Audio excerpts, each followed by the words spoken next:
Assalamualaikum warahmatullahi wabarakatuh. Perkenalkan, nama saya Kais Ahmad, mahasiswa S1 UIN Sunan Kalijaga Yogyakarta, Fakultas Usuluddin dan Pemikiran Islam, program studi Ilmu Al-Quran dan Tafsir.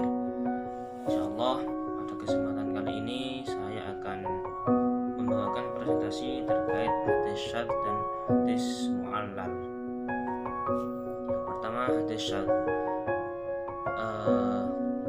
Mengenai definisi hadis syadz, para ulama berbeda redaksi. Yang pertama, menurut Imam Asy-Syafi'i, yaitu ayyar yathiqatu haditsan yukhalifu ma rawan nasu.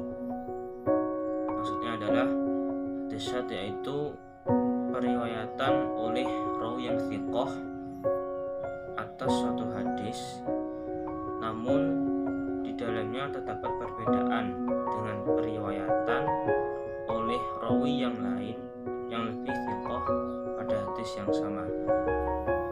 Kemudian yang kedua, definisi menurut Imam Al-Khalili, yaitu an-nasyadza ma laisa lahu illa isnadun wahidun yashudzu bidzalika syaikhun thiqatan kana au ghaira thiqatin, fama kana an ghairi thiqatin famatsrukun la yuqbalu, wa ma kana an thiqatin yatawaqqafu fihi wa la yuhtaju bihi. Menurut Imam Al-Khalili, bahwasanya hadis syadz itu hadis yang hanya memiliki satu jalur sanad saja, di mana dalam sanad tersebut, dalam salah satu tabaqahnya terdapat satu rawi saja yang meriwayatkan hadis dari gurunya, baik rawi itu thiqah maupun tidak. Bila tidak thiqah, maka hadis periwayatannya ditolak. Bila thiqah, maka hadisnya ditangguhkan dan tidak bisa dijadikan hujjah. Yang ketiga, definisi hadis syadz menurut Imam Al-Hakim.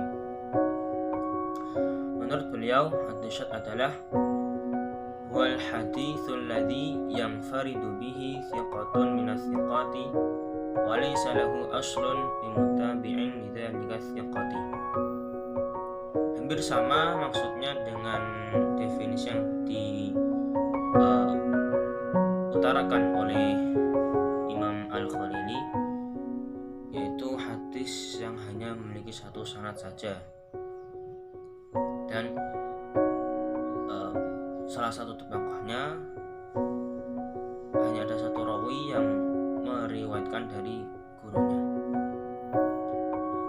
Dari definisi tersebut kita tahu bahwa para ulama memiliki pemahaman yang berbeda terhadap hadis syadz, dan oleh karenanya status hukumnya pun berbeda. Secara garis besar, hukum hadis syadz itu bisa dibagi menjadi dua. Yang pertama, sesuai dengan definisi yang diungkapkan oleh Imam Syafi'i, hukum hadis syadz ghairu maqbul atau tidak diterima karena adanya perbedaan periwayatan oleh rawi yang thiqah pada suatu hadis dengan periwayatan yang lain dari rawi yang lebih thiqah pada hadis yang sama. Nah, karena perbedaan inilah hadis tersebut ghairu maqbul atau tidak diterima. Yang kedua, status hukum hadis syadz sesuai dengan definisi Imam Al-Khalili dan Imam Al-Hakim, yaitu sama dengan hadis gharib. Adapun hukum hadis gharib ini bisa diperinci menjadi dua. Pertama, bila rawi munfaridnya atau rawi yang atau satu-satunya rawi yang mendapatkan riwayat dari gurunya pada satu tokoh itu lebih, maka hadis riwayatnya itu makbul. Apabila rawi munfaridnya itu tidak thiqah atau tidak dhabit, maka hadis periwayatannya mardud.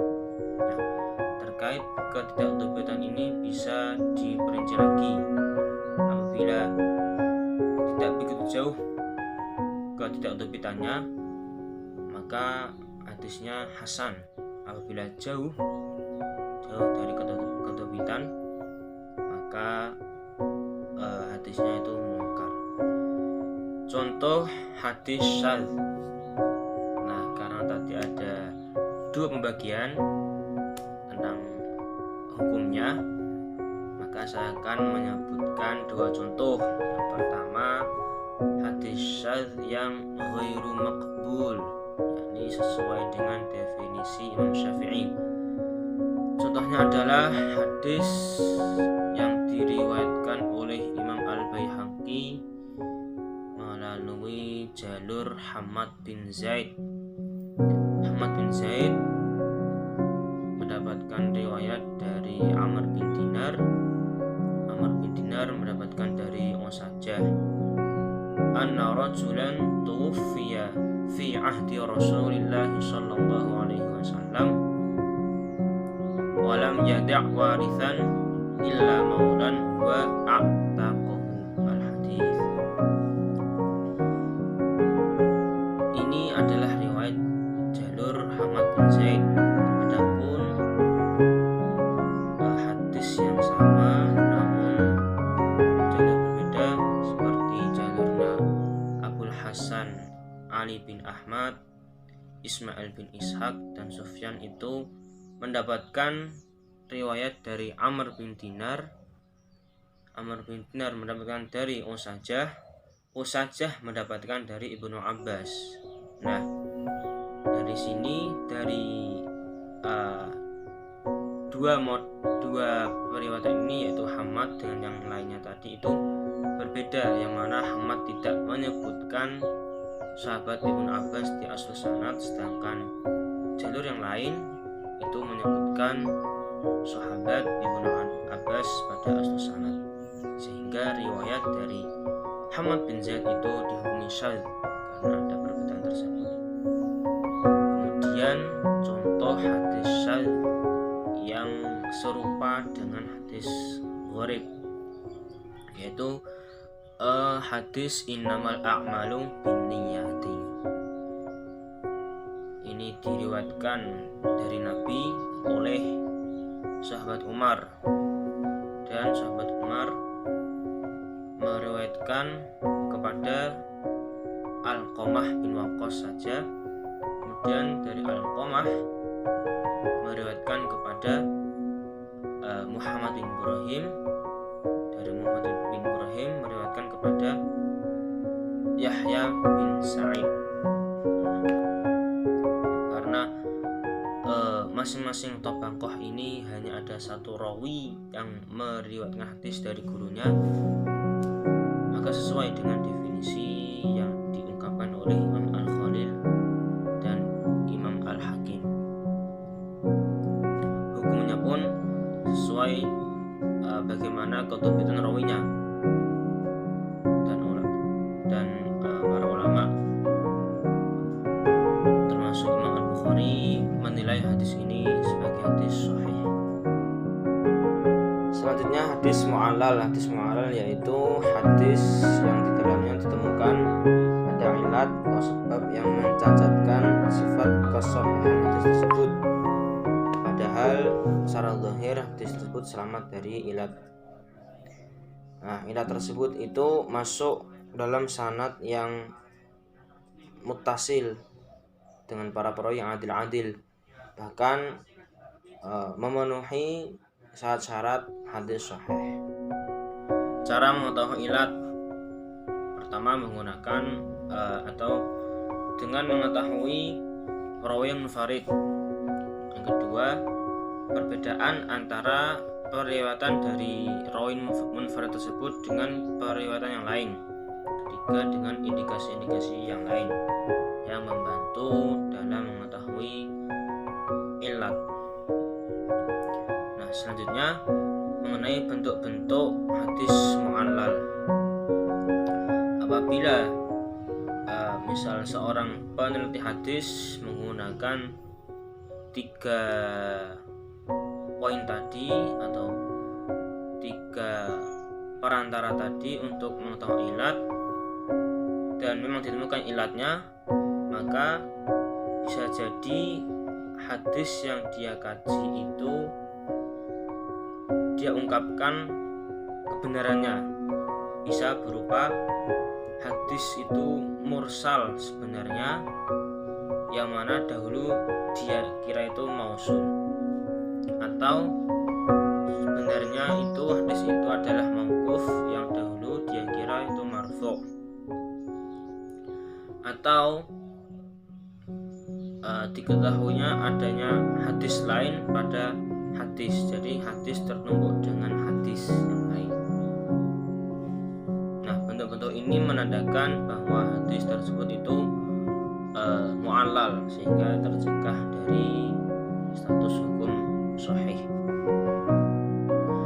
Contoh hadis mu'allal yaitu hadis yang diriwayatkan oleh Ya'la bin Ubaid dari Sufyan al-Thawri, dari Amr bin Dinar, dari Ibnu Umar, dari Nabi Muhammad sallallahu alaihi wasallam bersabda, al-bayyi'ani bil khiyari al-hadis.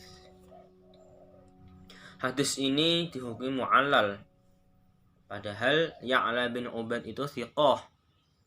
Sanad yang tadi itu mutasil, diriwayatkan oleh rawi-rawi yang adil. Di manakah letak ilatnya? Yaitu pada ucapan dari Amr bin Dinar. Ini salah. Yang benar itu Abdullah bin Dinar, sebagaimana yang diriwayatkan oleh murid-murid Sufyan al-Thawri, bahwa Sufyan al-Thawri mendapatkan dari Abdullah bin Dinar. Dalam hal ini Ya'la bin Ubaid itu keliru dalam mengucapkan, sehingga dia mengubah yang harusnya Abdullah bin Dinar menjadi Amr bin Dinar. Ya, demikian presentasi dari saya. Terima kasih atas perhatiannya. Untuk segala kesalahan, kekurangan, dan kekhilafan saya mohonkan maaf sebesar-besarnya. Wassalamualaikum warahmatullahi wabarakatuh.